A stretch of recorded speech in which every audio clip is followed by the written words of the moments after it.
Gracias por escuchar los podcasts de Radio Nacional. Acceda a todos los programas en rtv.es/a la carta.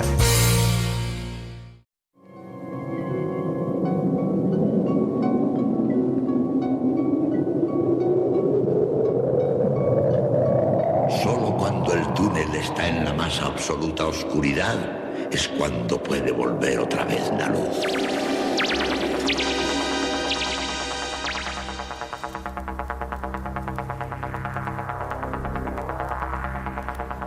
Estás entrando en el espacio en blanco.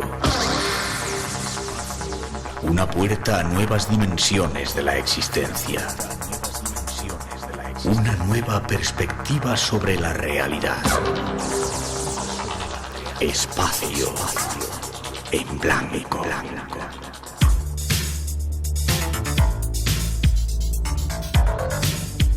Una producción escrita y dirigida por Miguel Blanco.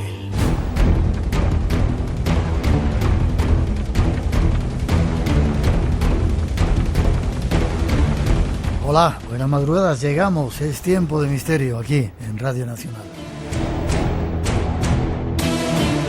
Hoy comenzamos desde el estudio 205 de la Casa de la Radio, un placer para todos nosotros estar de nuevo juntos. Y antes de comenzar, desearos a todos un feliz año nuevo, con la esperanza de que nos traiga salud a todos y regreso a una vida normal llena de aventuras y de felicidad. Este es el deseo de todo el equipo del programa, un equipo compuesto esta noche en la parte técnica por Mario Galán, Rosa Rodríguez en la locución y producción, Natalia Sotillos en la realización y coordinación y Miguel Blanco, este que os habla. La gratitud y la bienvenida a todos por estar ahí conectados. Nuestra compañera Tere Vilas nos da los medios de contacto del programa. Estos son nuestros medios de contacto. Nuestro email, espacioenblanco@rtv.es. El WhatsApp, 633 50 50 11. Y si deseas unirte a nosotros en las redes sociales, Facebook, Instagram y Twitter, teclea eBlanco Radio. Te esperamos. Conecta con nosotros. Redes sociales abiertas que controlan nuestros compañeros Antonio Baena, Ramón Álvarez y Juan Gómez. Y son muchos los temas que os hemos preparado para esta noche, pero avisamos, no tienen nada que ver con el tiempo de la Navidad. Ahí va un avance.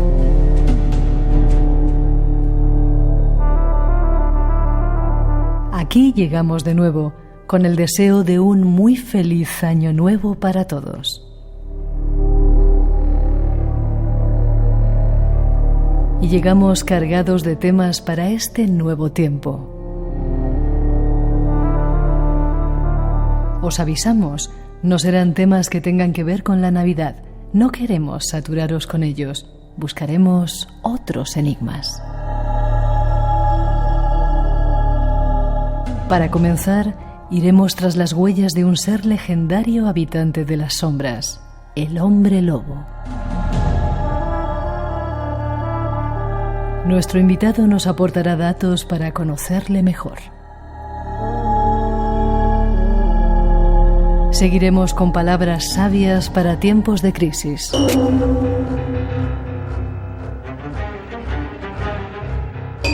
Tras ellas, buscaremos secretos de una tierra de leyenda. Y terminaremos conociendo a los niños de Gloria. Esa es nuestra propuesta de hoy.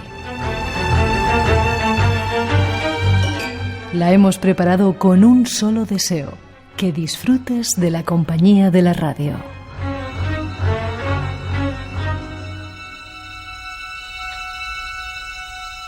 Muchos argumentos diferentes para que quieras pasar un ratito de esta noche o en cualquier momento si nos escuchas en el podcast a nuestro lado. Y para comenzar vamos tras las huellas de un ser de leyenda. Tras esa introducción comienza.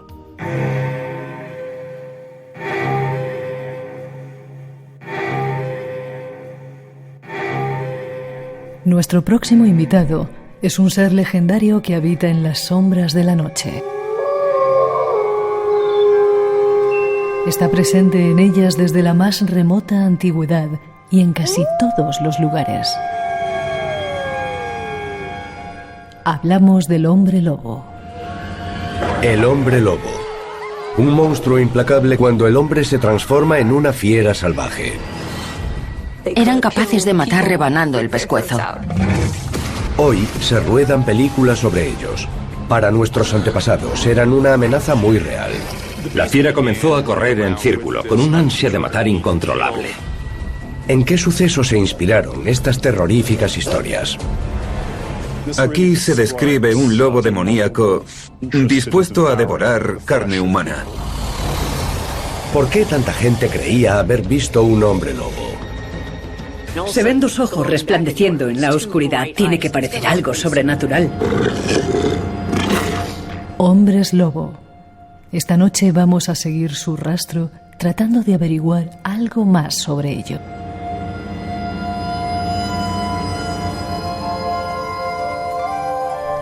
Estamos de noche, invierno, y no sé si hay luna llena, pero casi. Es el momento en que algunas bestias de la noche salen a pasear y queremos conocerlas. Manuel Muñoz Heras es nuestro invitado. Buenas noches, Manuel. Buenas noches. ¿Cómo estás? Bien, aquí estamos. Compañero licenciado. Estar con vosotros. Igual te digo, es un placer. Licenciado en Psicología, has hecho algunas obras enclavadas, como dice aquí en tu biografía, en el ámbito de la psicología, pero luego has hecho otro montón de cosas, ¿verdad? Sí, alguna cosita más. Hay algo de historia, algo sobre guerra civil y un antecedente también sobre licantropía. Realidad y leyenda del hombre lobo. ¿Por qué te interesa esto del hombre lobo? Bueno, tal vez porque estos temas, extraños, de terror, siempre me han llamado la atención, siempre ha sido algo por el que hemos dado bastante interés. Y bueno, pues concretamente el hombre lobo, quizá más por mi admiración por el lobo. El lobo siempre me ha parecido un animal fascinante, sí. Un depredador ejemplar y un superviviente nato. No se ha extinguido pues por la fortaleza que ha tenido, porque ha estado a punto de hacerlo. Ajá. Era la primera pregunta que tenía como psicólogo. ¿Por qué el lobo tiene ese significado primero maléfico por un lado y luego tan atrayente para mucha gente, entre los cuales yo también me encuentro, ¿eh? Sí, es común. El lobo desde los tiempos más antiguos, ha sido un ser adorado y temido por otra parte. Si nos remontamos a los primeros tiempos, casi más era adoración lo que había por él. Había muchos pueblos primitivos que lo tenían como tótem y lo adoraban.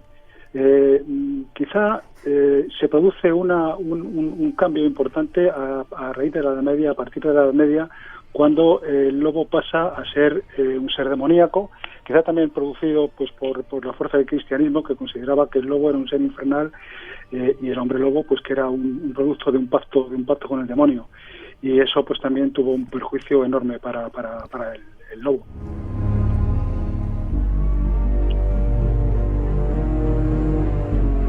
Empezamos, si te parece, tratando de definir eso de los hombres lobo. ¿Qué son los hombres lobo? Bueno, pues los hombres lobo podemos remontarnos al origen. El origen no está muy claro, pero se piensa que nos tendríamos casi que remontar a las antiguas pinturas rupestres de nuestros más antiguos antepasados. Sí, pinturas rupestres, ya estaba. Sí, hay algunos estudiosos que defienden esta teoría. Mira, pues concretamente hay una esculturilla, una estatuilla del hombre león que se descubrió en Alemania, en una cueva en Alemania en el año 1939, que es una figura con cuerpo de hombre y cabeza de león. Es un primer antecedente del cruce del híbrido de humano con la bestia, del humano con el animal. Estos estudiosos piensan que pudo ser esto un antecedente de lo que es de la leyenda del hombre lobo. Y luego, más recientemente, en Indonesia, hace pues 3 o 4 años se descubrieron una cueva también, pinturas rupestres que databan de unos 44.000 años de antigüedad, en la que también se veían figuras en las pinturas de seres híbridos de humano con cabezas de diferentes animales en escenas de caza. Y bueno, pues es una de las posibilidades que de ahí nazca el origen del hombre lobo. Luego, pues tenemos muchas más menciones. La referencia más antigua sobre licantropía nos la facilita Heródoto de Halicarnaso, que era un historiador griego, que nos hablaba de los neuros. ¿Neuros? Que eran los neuros, sí. Decía que eran unos seres. Los neuros eran un pueblo cercano a los escitas, o sea, era una población euroasiática Y bueno, pues decía que los habitantes de esta población, los neuros, pues todos en su vida, al menos una vez, se convertían en lobos, se metían en un lago, nadaban y salían convertidos en lobo. Estaban un tiempo convertidos en lobo, trajinando como lobos, y después volvían a introducirse en el agua y salían otra vez como seres humanos. Eso fue en el siglo V a.C. Y luego ya tenemos, pues, en el siglo I tenemos a Virgilio y a Ovidio. Ovidio es el que nos facilita la primera leyenda escrita del hombre lobo, es la de Licaón, el mitológico rey de Arcadia, que se convirtió en lobo, en hombre lobo, por una maldición de Zeus. Y luego pues tenemos antecedentes en Plinio el Viejo y en el Antiguo Egipto. No podemos ver en el Antiguo Egipto, que también ahí encontramos muchas imágenes de híbridos de persona-animal, como era, pues, por ejemplo, el dios Horus con la cabeza de halcón, o Anubis con la cabeza de chacal.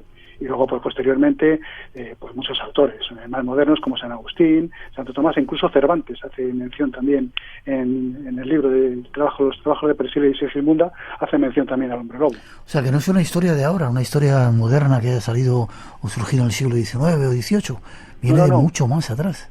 Efectivamente, muchísimo más atrás. Ya te digo que los orígenes casi habría que remontarse, pues eso, casi a los más antiguos tiempos. Si tienen razón estas teorías que apuntan algunos estudiosos del tema, nos tendríamos, como te he dicho, irnos a las antiguas pinturas rupestres.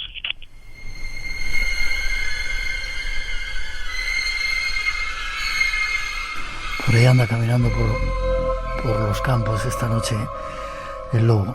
Y te pregunto, Manuel, ¿por qué? ¿Por qué esa atracción por el lobo, y por qué asociado siempre a la luna llena, que es cuando, como la portada de tu libro, no he dicho que has escrito más que un libro, es un tratado que se llama Hombres Lobo, Bestias de la Noche, Leyendas, Licántropos, Antropología, Lobos, un tratado de todo esto, y donde se ve la imagen del lobo y detrás la luna llena. ¿Por qué? ¿Por qué esto y por qué la atracción que ha despertado siempre en la humanidad? Sí. Bueno, el lobo, el libro en principio, aunque se titula como Hombres Lobo, efectivamente lo has definido bien, porque en la portada interna ya aparece Hombres Lobo y otras bestias de la noche. La idea era hacer un libro, no era propiamente la idea del libro tal como ha salido, porque, como habrás visto, es un desglose de historias, de casos, de historias reales. En su mayor parte, o sea, son historias reales, y el resto son leyendas. O sea, todas las leyendas tienen una base real, aunque luego, bueno, pues el paso del tiempo haga que se desfigure un poquito lo que ha sido la historia original que ha dado origen a esa leyenda, ¿no?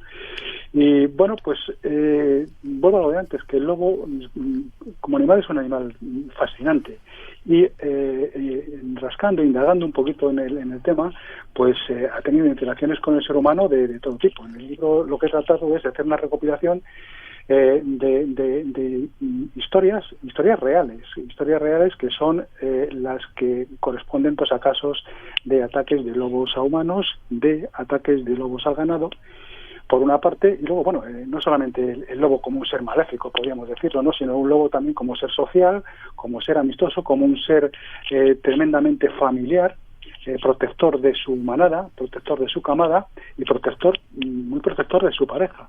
Cuando el lobo, el macho alfa, se acopla con una hembra alfa, digamos que la guarda absoluta fidelidad, no se vuelve a acoplar con ninguna otra loba. Uh-huh. Y bueno, pues luego la otra parte del libro, pues, está dedicado a leyendas. Las leyendas, pues, son todas leyendas, no es ficción lo que quiero decir, ¿no? Claro. Son todas leyendas que si no son reales tienen una base real, aunque luego pasa el tiempo las haya decolorado un poquito. Vale, pero no me has contestado en parte, pero el lobo y la luna, ¿por qué esa relación? No está muy claro el porqué del lobo y la luna. Quizá eso nos tendríamos que ir a retrotraer a las antiguas creencias, y sobre todo en la Edad Media. La Edad Media, unos tiempos, pues, ¿cómo te diría?, terriblemente, extraños en cuanto a las interpretaciones que hacían de la realidad, ¿no? El lobo perdió en aquellos tiempos, en la Edad Media sobre todo, y luego en la Edad Moderna aumentó todavía. pues el halo que tenía de ser adorado como había sido en los tiempos más antiguos, y como te comentaba antes, quizá empujado por las creencias cristianas, pasó a ser el ser maléfico por excelencia. También quizá eso producido, bueno, y por eso, contestando a todo lo de la luna, pues de ahí que la luna se creyese que era una parte esencial en el que el lobo mostraba su peor cara, y era cuando el hombre lobo salía de la oscuridad y se dedicaba pues a atacar, a asaltar, a matar. Uh-huh. Lo de la Edad Media, pues bueno, es curioso también el por qué, o sea, tiene una explicación, ¿no? El por qué se le demonizó al lobo de aquella manera. Y bueno, pues primero fue la deforestación terrible que hubo en la Edad Media. Los campos se fueron poblando de aldeas y ciudades, y se comió muchísimo espacio a los grandes campos y bosques que había. Y bueno, pues en los bosques era donde habitaban los depredadores, entre ellos el lobo. El lobo fue perdiendo el poder capturar sus presas naturales, y poco a poco no le quedó más remedio pues que acercarse a las aldeas y allí buscar su sustento. El sustento, pues en las aldeas estaba en los cementerios. En los cementerios lo que hacía era escarbar en las tumbas, sacar al último cadáver que había sido enterrado y devoraba, dejaba allí los restos. De ahí es una reminiscencia que nos puede llevar al porqué el miedo cerval que se cogió al lobo en aquella época, y por qué luego se le atribuyó ese carácter maléfico de hombre lobo. Luego hay más explicaciones, ¿no? Las grandes oleadas de peste que hubo también en épocas medievales y las terribles guerras que sucedieron, que le sirvieron también al lobo como pasto de alimento. Es decir, los campos de batalla quedaban llenos de cadáveres de los que el lobo se alimentaba y dejaba pues allí también los restos sanguinolentos. Y luego pues con la peste ocurría lo mismo, o sea, se enterraban cantidades de cadáveres en fosas comunes que los lobos, manadas de lobos, desenterraban y los devoraban. Y bueno, pues eso lógicamente al lobo le supuso la fijación del licántropo, lo que era en la mente de aquellas sencillas gentes medievales. Hombres lobo esta noche visitando el espacio en blanco.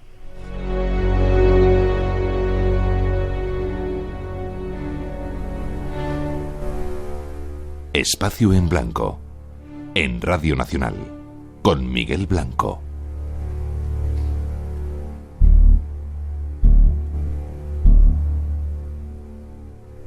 Y esta noche con Manuel Muñoz Heras, hablando de esta extraña historia, leyenda, parte realidad. El lobo también fue ese animal que empezó a acompañar al hombre en los primeros tiempos, ¿no? Que luego se domesticó y surgió el perro. Sí, efectivamente. Eso también es realmente curioso. Se piensa que lo que es la domesticación del lobo por el hombre ocurrió en el Paleolítico, hace alrededor de unos 30.000 años, durante la última glaciación. Uh-huh. Eran unos tiempos muy duros, las temperaturas de un frío intensísimo, y en aquellos tiempos pues el hombre se asoció con el lobo porque los dos codiciaban las mismas presas y perseguían las mismas presas. Quizá pues se vigilaban uno al otro y se soportaban viéndose en la distancia, y bueno, pues tal vez pues porque alguno de los humanos de aquella época pues capturaba algún lobezno que se lo llevaba a vivir con ellos a las cavernas. El lobezno los lobeznos capturados se acostumbraron a la presencia humana, y bueno, pues el caso es que según fue pasando el tiempo empezaron a cooperar en lo que era en la caza, y con el paso del tiempo pues se convirtió en lo que hoy es el perro. No está demostrado completamente, pero se piensa que todos los perros actuales descienden del lobo.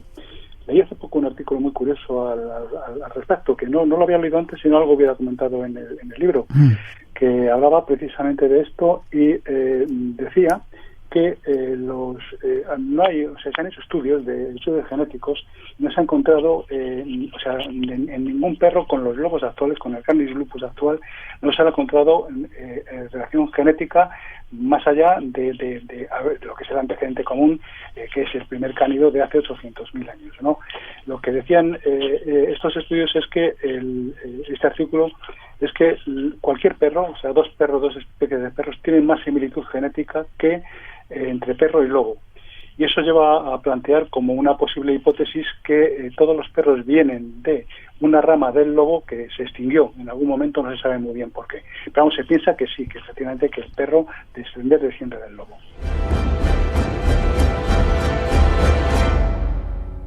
Dejamos de hablar de los lobos y nos vamos con los hombres lobo. ¿Cuáles son las características? Bueno, el hombre lobo es un ser muy particular. Es un ser nocturno, es un ser, pues bueno, que nos tenemos que ir casi a lo que nos describen todos los relatos de ficción.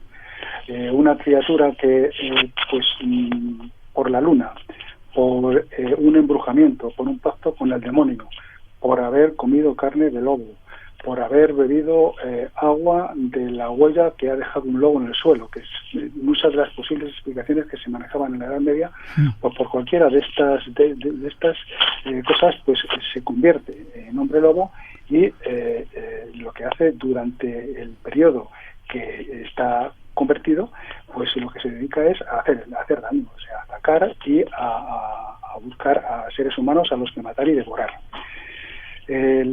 Fundamentalmente, como te decía antes, el punto de inflexión del hombre lobo está en la Edad Media, aunque hay datos anteriores. El punto de inflexión de cuando más se acrecienta estas creencias en el hombre lobo es en la Edad Media. Vale. No sé si he leído en algún sitio que el séptimo hijo varón de una familia también tenía todas las papeletas para ser hombre lobo, ¿o me lo he inventado? No, en absoluto. Eso también es una historia realmente curiosa. El séptimo hijo, además concretamente en la península ibérica, es algo muy curioso. En Galicia, por ejemplo, las antiguas tradiciones cuentan pues que si en una familia que tenga hijos varones, solamente hijos varones, el séptimo o el noveno de ellos puede ser o bien un lobisome, o sea, un hombre lobo, como le llaman en las tierras galaico-portuguesas, o bien un saludador, que es una especie de curandero, ¿no? Y bueno, lo que dicen en Galicia en este terreno es que para ello debe nacer en Viernes Santo o en la noche de Navidad. Y bueno, pues se distinguiría lo que es el hombre lobo, ese séptimo hijo varón de un curandero, es que este último pues tiene en el paladar grabada la rueda de Santa Catalina, la cruz de Santa Catalina, y eso revelaría pues que es un curandero. Yeah. También las mujeres, o sea, las mujeres, si son 7 mujeres seguidas, pues se considera no hombre lobo, sino que se la considera como bruja.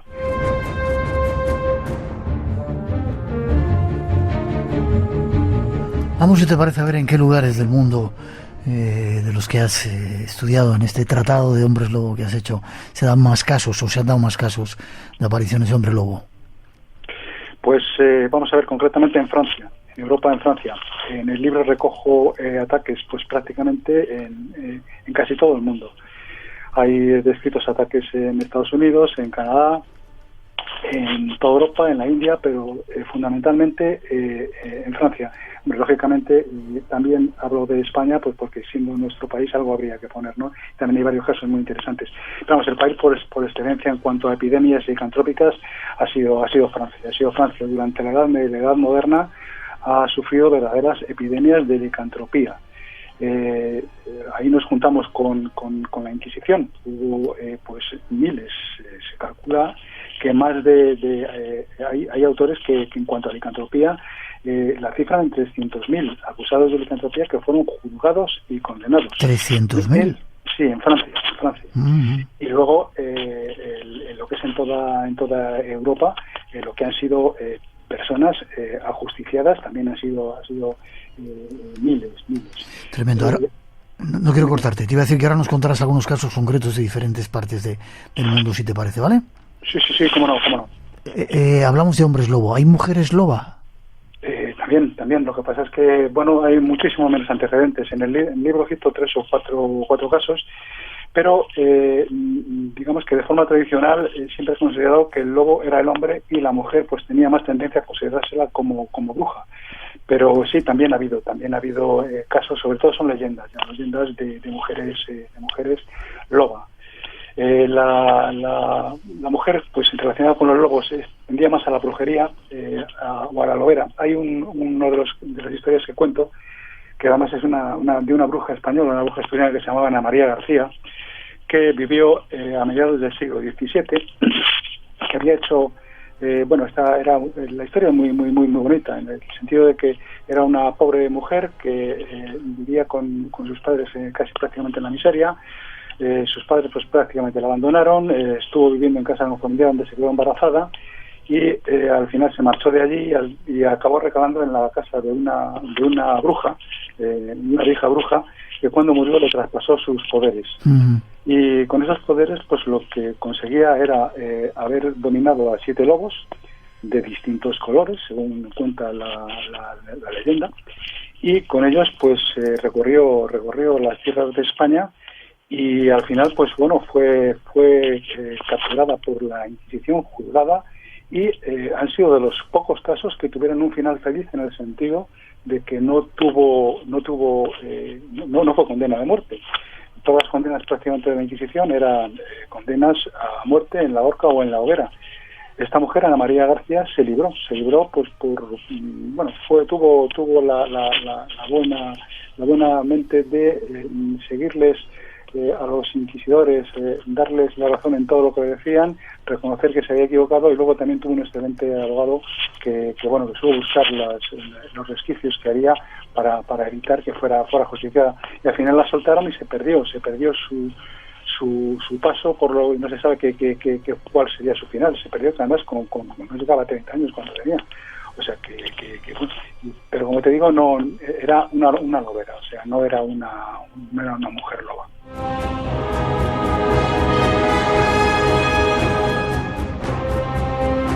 Si te parece, casi en estos últimos minutos nos cuentas algunos casos en el mundo, los que más te hayan llamado la atención, si pueden ser casos reales, ¿vale? Muy bien. Cuando quieras. Pues mira, quizá uno de los más llamativos para mí es muy conocido, es el de Manuel Blanco Romasanta.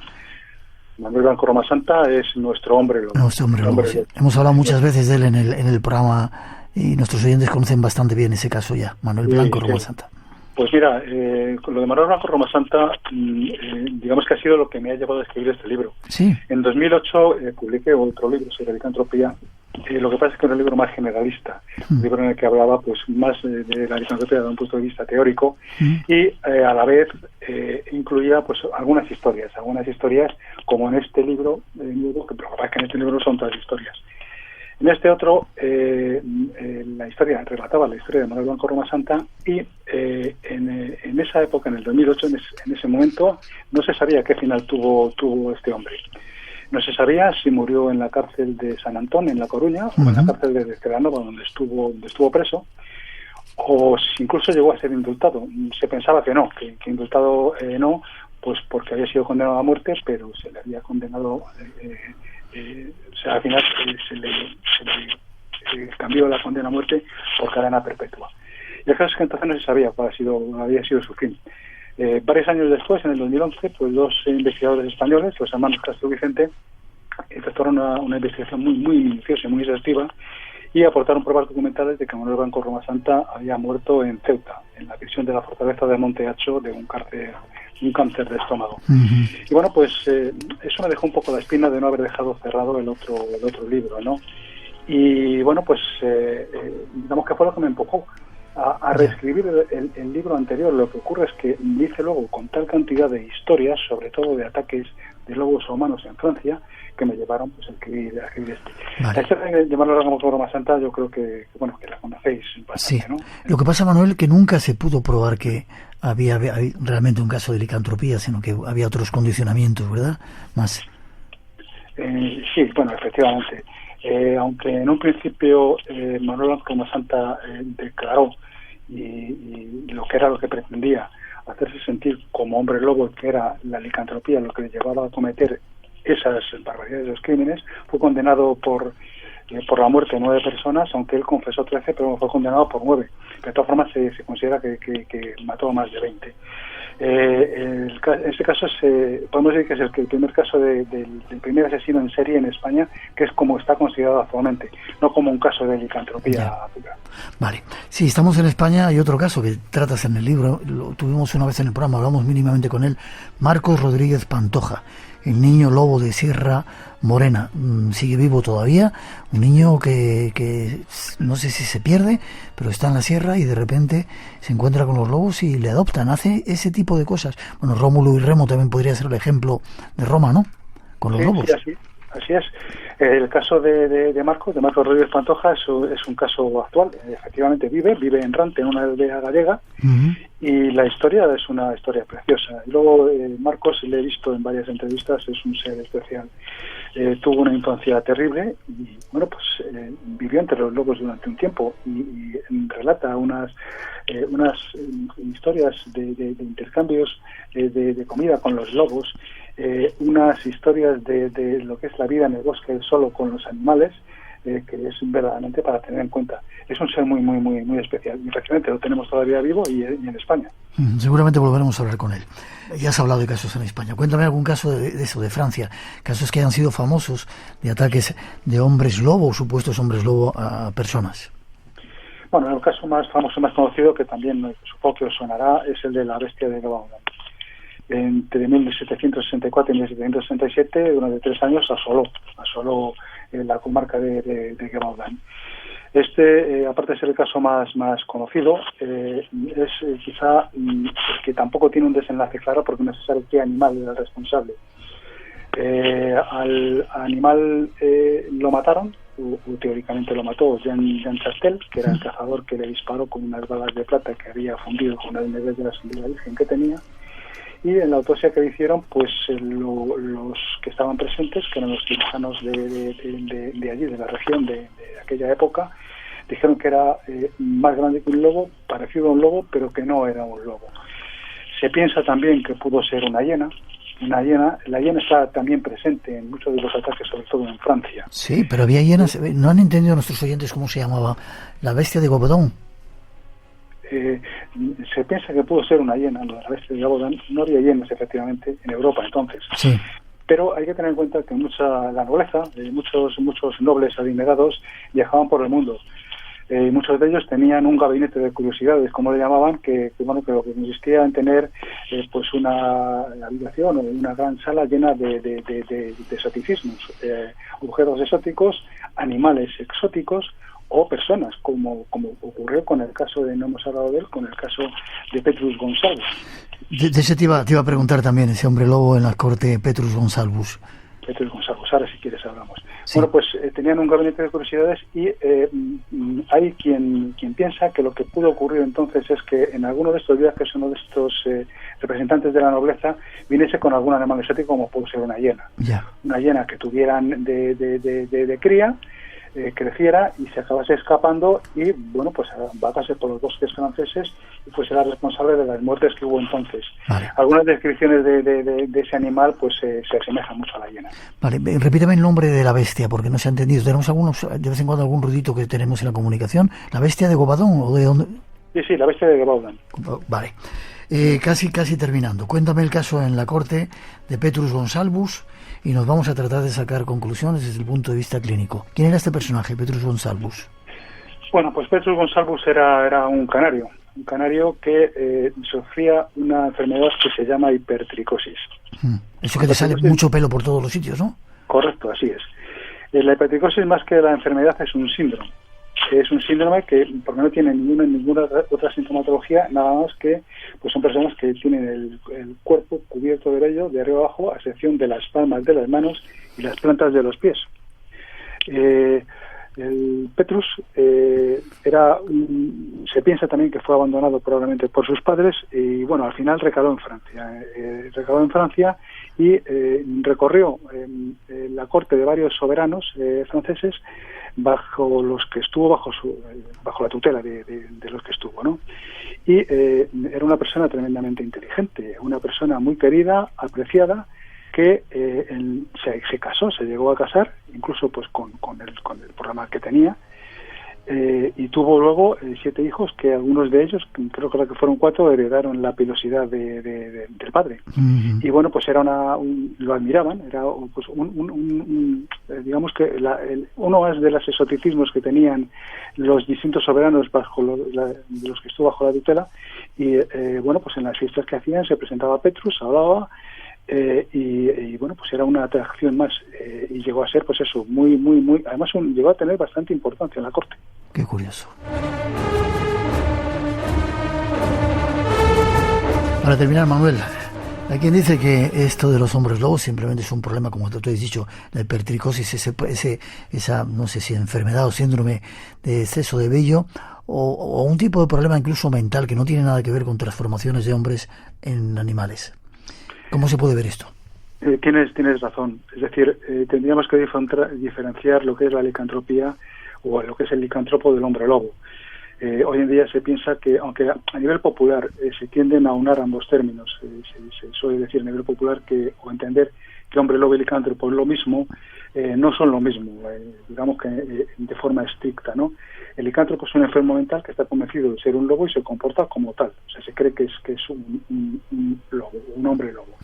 Y en cambio un hombre lobo, lo que sería, es aquella persona que por una maldición, pues por inclinación natural, o por haber hecho un pacto con el demonio, tiene la capacidad de transformarse en lobo y se convierte en lobo bien de forma permanente o bien de forma puntual. Pero son términos diferentes. Y la licantropía es una enfermedad que tiene tratamiento dependiendo cuál sea la causa que la origina, pero es una patología psiquiátrica. Vale. Terminando, ¿has visto alguna vez algún lobo así cara a cara? No, cara a cara, quitando en el zoo. En el zoo, me refiero a la naturaleza. No, y fíjate que me hubiera gustado. Tengo interés, y seguramente lo haga. Vale. Bueno, ya te cuento luego cosas. Otras bestias, ¿hay alguna otra bestia de la noche que se asemeja al hombre lobo, ya para terminar? ¿Alguna bestia, perdona, ¿Alguna otra bestia de la noche que se asemeje al hombre lobo para terminar? No, o sea, todo lo que se trata, al menos en el libro, tiene el lobo como punto de referencia y como epicentro de todo. Semejanzas podríamos buscar pues cuando ha habido animales que han atacado, que han matado, y que se pensaba en el momento que fueran lobos, luego se ha pensado que a lo mejor no eran tales lobos. Los campesinos, sobre todo los campesinos medievales, describían a muchas de estas bestias como algo parecido al lobo. Pero vamos a ver, eran gentes que estaban acostumbradas a convivir con el lobo. Se cruzaban con el lobo en los bosques de una manera relativamente habitual. Entonces, que lo describieran como algo parecido a un lobo, pues nos hace pensar que pudieran ser, pues, o bien cruces de mastines con lobos, de mastines porque era un perro también abundante en aquella época, o de perros asilvestrados con lobos, o de incluso de algún animal como pudiera ser la hiena, que podría ser que se hubiera escapado, como te contaba antes, de alguna casa de noble. Curioso. Manuel Muñoz Heras, Hombres Lobo, esta noche con nosotros.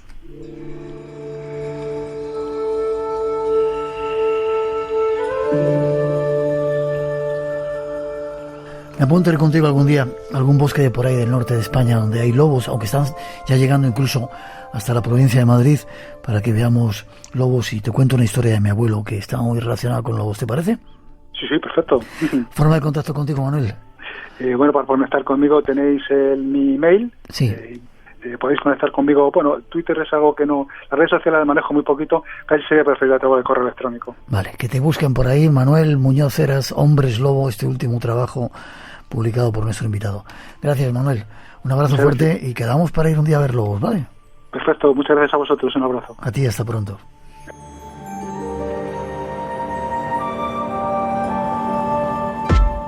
Radio Nacional de España. Somos tu radio. Somos tu radio. Y recuerda, 14 horas fin de semana. Sábados y domingos a las 2 de la tarde. Radio Nacional de España.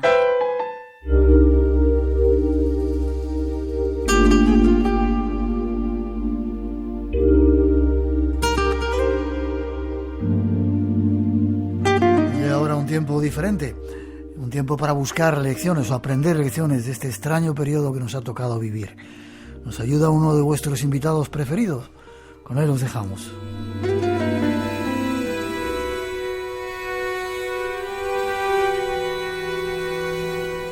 En estos tiempos extraños de pandemia que nos ha tocado vivir, hemos querido citar en nuestro programa a una de las mentes más preclaras del mundo de la espiritualidad en nuestro país. Se trata de Emilio Carrillo. Junto a él nos proponemos aliviar la angustia que provoca esta pandemia en la que nos hallamos y al mismo tiempo intentar descubrir si de esta crisis podemos sacar lecciones que nos sirvan para vivir con más esperanza. Oigas que por ahí funcionan. Queremos sacar lecciones de lo que nos está trayendo este tiempo histórico que estamos viviendo. Quizá la primera, el Padre Ángel decía el otro día que nos ha hecho iguales a todos, ricos y pobres, al que le da y todos somos iguales en este asunto. Pero ¿qué lección podríamos sacar, Emilio, de todo esto?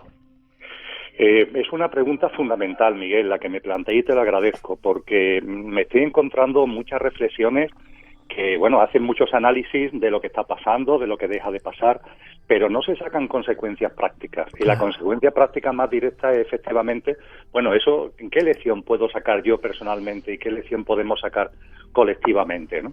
Y lo que podemos observar es que seguimos en la tendencia de responsabilizar a lo que está afuera, ¿no?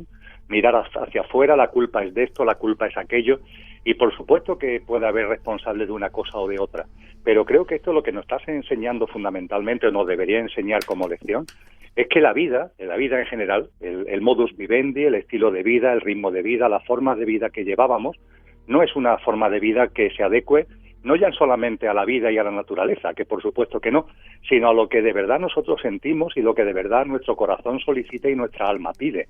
Yo creo que eso es lo fundamental. La pandemia, con tantas limitaciones, con tantos confinamientos, está siendo una oportunidad de pararnos, cosa que en el ajetreo, el culto a la velocidad en la que vivimos resultaba tan difícil de pararnos, y a partir de ahí empezar a contemplarnos a nosotros mismos. Decía Miguel los mayas que esta era una época de la sala de los espejos, donde todo se iba a ver, ¿no? Y los primeros que nos tenemos que ver somos nosotros mismos. Y para mí esa es la gran lección de la pandemia, y a partir de ahí las consecuencias prácticas que podemos sacar. Vale. También decían que cuando comenzó todo esto, que esto iba a ser bueno porque nos iba a unir a todos los seres humanos. Sin embargo, es algo que ya hemos evidenciado en otros momentos con otros invitados. De repente ha salido casi en las redes sociales ataques unos contra otros. Tremendo cómo se ha removido todo el interior de los seres humanos, tanto positivo como negativo, ¿verdad? Por supuesto, Miguel, porque efectivamente entre las lecciones que estamos compartiendo con ese telón de fondo que acabo de comentar, una lección fundamental es el respeto máximo a todas las formas de ver las cosas. Y ahí tenemos que ser conscientes que seguimos flaqueando. Nos cuesta mucho trabajo entender que la manera que tengo yo de ver las cosas no tiene por qué ser la tuya. Esa fraternidad, esa humanidad hacia el otro no está presente en nuestra vida, y es una de las consecuencias prácticas de vivirlas ahora, a partir de ahora, de hacer una especie de compromiso con uno mismo, para que en lugar de que cualquier cosa sea dividir, cualquier cosa nos sirva para pelear, para confrontar, para que yo tengo que imponer a ti la forma que yo tengo de ver las cosas, que es muy evidente, ¿verdad?, como tú muy bien apuntas que está ocurriendo ahora, dar un paso hacia adelante y decir, no, este es el momento de que evidentemente yo tengo mi discernimiento, tengo mi criterio, tengo mi forma de ver las cosas, y a partir de ahí vivo de una determinada manera las circunstancias que tenemos delante, pero ojo, desde el mayor respeto a las formas que tienen otras personas de ver también esas cosas, porque si no hay esa empatía, si no hay esa comprensión, nos estamos alejando de la humanidad, nos estamos alejando de lo humano, que es lo que nos ha venido ocurriendo hace ya demasiado tiempo. No sé de dónde habrá venido esta pandemia, pero quizá haya, como tú dices, que sacar conclusiones, pero ¿cómo reaccionar ante ese miedo que tratan de... No sé si es una política preparada, meternos miedo para vivir con miedo, tenernos controlados. Tal como lo percibo, Miguel, los debates acerca del origen de la pandemia, que si artificial, que si natural, que si provocado, que si accidental, que si aquello, que si lo otro, bueno, tienen su sitio. Es decir, yo no digo que no tengan su sitio, pero lo fundamental yo creo que es darnos cuenta de que lo que hay detrás nos está llevando, dándonos cuenta o sin darnos cuenta, yo creo que unos se dan más cuenta que otros, a lo que podríamos denominar enfriamiento. Y ese es el principal problema de lo que estamos viviendo. La principal ventaja de lo que estamos viviendo es que podemos sacar lecciones prácticas para vivir de otra manera. Pero no para que el otro viva de otra manera, sino para que yo, tú, cada uno pueda vivir de otra forma, que enderecemos nuestra vida alineado con lo que realmente somos. Esa es la gran ventaja. Y el peligro es el enfriamiento, entendiendo por enfriamiento el distanciamiento social, la ruptura de las relaciones personales, familiares y sociales, la desconfianza y el recelo hacia el otro porque me puede contagiar, porque puede ser pernicioso para mí estar junto a él, la preponderancia excesiva de las tecnologías, que las tecnologías son maravillosas, fíjate, aquí estamos tú y yo, ¿no? Utilizándolas, ¿no? Pero las tecnologías pueden ser maravillosas, pero ojo, porque las tecnologías no pueden enfriar el espíritu humano. Hay algo en el ser humano, la intuición, la inspiración, la creatividad, la sensibilidad, el entusiasmo, que eso no puede ser sustituido por el mundo virtual ni por la inteligencia artificial. Y hay muchas actividades que no pueden ser llevadas a cabo online, que requieren para que el espíritu humano se plasme una actividad presencial. No digamos ya todo lo que tiene que ver con la cultura, no, con las artes en sentido genérico. Y eso es lo que está en peligro. Esa es mi preocupación desde el punto de vista de la percepción de lo que está viviendo la humanidad. La gran oportunidad que tenemos delante para enderezar nuestro camino de otra manera, pero a su vez el abismo que tenemos delante de precipitarnos a una humanidad que se enfríe, ¿no? Y que pierda los valores fundamentales. El espíritu humano, qué bonito, a punto de ese pensamiento. A punto de entrar año nuevo, en tiempo nuevo, ¿cómo podemos sacar la conclusión para vivir de otra manera con toda esta historia en la que estamos? Siempre que finalizamos un año y comenzamos otro, la gente suele hacer como compromisos, ¿no? Como decir, bueno, pues para el próximo año no sé qué o no sé cuánto, ¿no? Cada uno vierte esos compromisos como considera oportuno, pero suele ser un periodo de compromisos y de deseos y de voluntades para el año nuevo. Aunque casi nunca luego se cumplen porque no ponemos de nuestra parte, ¿no? Bueno, pero por lo menos hay una intención, vamos. Vale, vamos a poner la buena intención. Por lo menos vamos a quedarnos la intención, ¿no? Bueno, pues yo lo que compartiría y lo que comparto con mis seres queridos, con las personas que tengo más cerca, es que como voluntad, y ojalá no se quede en la intención, sino que seamos capaces con voluntad de plasmarlo, es el firme compromiso, Miguel, de ser la mejor versión de nosotros mismos. Ser la mejor versión de nosotros mismos, sacar lo mejor de nosotros mismos y ponerlo al servicio de los demás. Mi percepción es que estamos viviendo en un huracán inmenso. Tengo además la sensación de que ese huracán no va a amainar, sino que es un huracán que se va a ir acelerando de manera creciente. Pero también sé que en medio de esas turbulencias nos podemos colocar en el centro del huracán. Y en el centro de un tifón, en el centro de un huracán, es donde no hay viento, donde la temperatura es cálida y donde los cielos están despejados.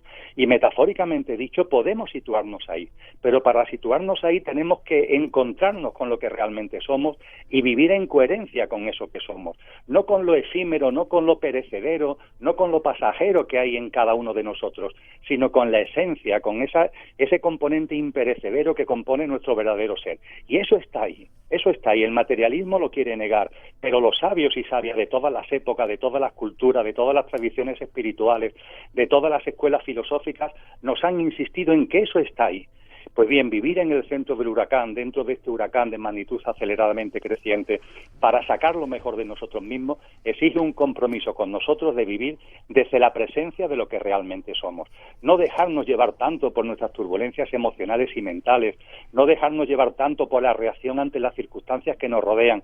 Todo lo que estamos viviendo es un aprendizaje inmenso para que frente a ese dejarnos llevar, tomemos la rienda de nuestra vida. Esto tiene que ver con lo que antes hablábamos de la práctica de vida, Miguel, y sin esa práctica de vida distinta, difícilmente podremos aprovechar la oportunidad que tenemos delante.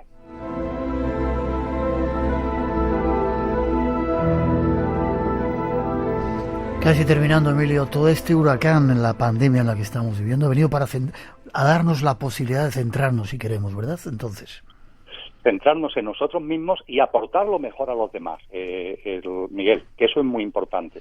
Y también teniendo conciencia de que estos tiempos, aunque pueda parecer así como muy rocambolesco, estos tiempos están anunciados. Es decir, cuando uno estudia, cuando uno profundiza en la sabiduría que nos han aportado esos sabios y sabias a los que antes me refería, estos tiempos están anunciados. Y esa gente, con el mayor respeto, por supuesto, a ellos y a ellas, esa gente no eran adivinos, ¿sabes? No eran adivinos, no era gente que se dedicaba a mirar una bola de cristal, sino eran personas sabias que tenían conocimiento de cómo evoluciona la consciencia y cómo se despliegan los ciclos. Y desde ese conocimiento doble de cómo evoluciona la consciencia y se despliegan los ciclos, conocían y sabían que la humanidad iba a llegar a un punto que podríamos llamar un punto límite, un punto extremo, donde la distopía iba a crecer a grandes niveles, la convulsión, el conflicto, la ofuscación, la confusión iba a crecer a grandes niveles, pero que eso a su vez iba a abrir una puerta inmensa para que muchos seres humanos por fin, empezáramos a vivir de una manera distinta y fuéramos semilla de esa nueva humanidad que yo estoy convencido que es el gran privilegio que tenemos delante de poder sacar de aquí, de toda esta experiencia, una nueva humanidad realmente ejemplar y que se corresponda con lo que realmente es nuestra naturaleza divina. Amén.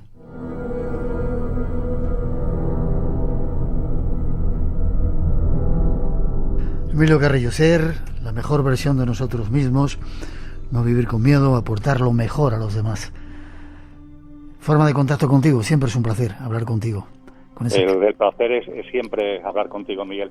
El bloque gestiono es la forma más simple, el cielo en la tierra. En cualquier buscador, el cielo en la tierra es la forma más directa y más sencilla de hacer el contacto.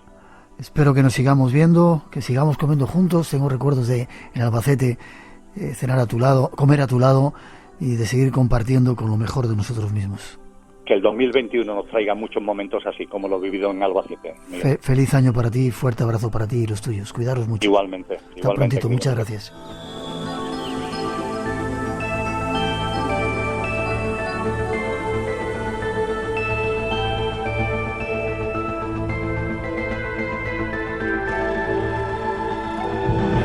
Ojalá ese extraño tiempo que estamos viviendo, que estamos desde hace varios meses, nos sirva para aprender los consejos que nos daba nuestro invitado y ojalá también que pase pronto. Terminamos por el momento, regresamos tras las noticias de las 3, las 2 en las Islas Canarias. Hay mucho espacio en blanco todavía esperando. Si queréis conocer a los niños de Gloria, unos segunditos. Redes sociales abiertas en Facebook, Twitter e Instagram, Blanco Radio. Os dejamos con la actualidad y regresamos enseguida.